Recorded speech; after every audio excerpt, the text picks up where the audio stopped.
Video பார்க்குறவங்க மறக்காம subscribe பண்ணுறங்க. வரதராஜர் டெம்பிள் என்ட்ரன்ஸில் பயங்கரமாக இருக்குங்க. பா, என்னென்ன பில்டிங், என்னென்ன இது, அதுவும் கல் மண்டபம் வந்து நல்ல கல்லுலேயே வந்து அந்த சங்கிலி மாதிரி செஞ்சுருக்காங்க.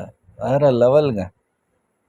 அதுவும் கூட்டம் சனிக்கிழமை அதுவும் பயங்கரமாக இருந்தேன். கடவுளை பார்க்குறதுக்கு அதுவும் பெருமாளை பார்க்கணுன்னு சனிக்கிழமை பார்க்குறது வந்து ஒரு உன்னதமான விஷயம்.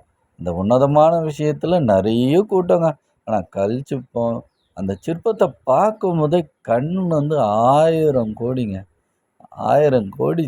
அந்த என்ன ஒன்று, அந்த ஆண்டாள் அந்த இருக்கும்போது தான் அவ்வளோ அந்த கொஞ்சம் தண்ணியெல்லாம் தேங்குது. ஏன்னா நேற்று மழை பெஞ்சது இல்லையா, அதனால் தண்ணீர்லாம் தேங்குது. அந்த மண்டபத்து மேலேயே நடந்துக்கிட்டே போய் அப்படியே உள்ளே போய் கடவுளை கொஞ்சம் சேவிச்சுட்டு வந்துட்டோங்க. ஆனால் இன்றைக்கி ஆண்டாளை பார்க்கறதுக்குள்ள ரொம்ப பெரிய விஷயம். அந்த தூணெல்லாம் பார்க்கும்போது எவ்வளோ சிற்பத்தை எப்படியெல்லாம் வடித்தாங்கன்னு தெரியவே இல்லைங்க.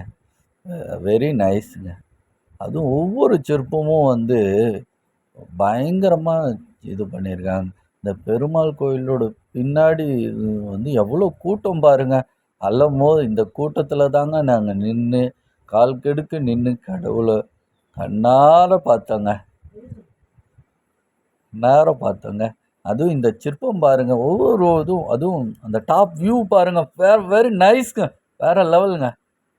அதுவும் அந்த ஒரு சிற்பமும் வந்து அந்த டாப் வியூ பாருங்கள், பயங்கர ஃபென்டாஸ்டிங்க. ஒரு இதுவும் வேறு லெவலுங்க. அதுக்கப்புறம் வந்து கோயில் வெளியில் வந்து அந்த குப்பைத்தொட்டி ஒன்று இருக்குதுங்க, அதை வந்து அப்படியே வச்சுட்டானுங்க. இன்னொன்று இது இந்த உள்ளெல்லாம் கையுள்ளெலாம் விட்டு பார்த்தோங்க, அந்த கை சின்ன கை மட்டும்தாங்க உள்ளே போச்சு, ஆனால் பெரிய கை உள்ளே போகலங்க. அதுவும் அந்த ஒரு இதுவும் வந்து அந்த முதுகு தண்டு மாதிரி இருக்குதுங்க. வெரி நைஸ்ங்க. என்ன எப்படி தான் இது பண்ணாங்க? 1 மாதமா, 1 வருடமா, 5 வருடமா, இப்படி பார்த்துக்கிட்டே போகலாங்க. என்ன தான் தெரியலைங்க. யார் யார் எத்தனை பேர் வேலை செஞ்சாங்க, எத்தனை பேர் வந்து சம்பளம் கொடுத்து வேலை எடுத்தாங்க, இல்லை சாப்பாடு போட்டு இது பண்ண, ஒவ்வொரு தூணும் எப்படி இருக்குது பாருங்கள். அதுவும் வந்து அந்த பின்னாடி வந்து அந்த கோபுரம் அழகே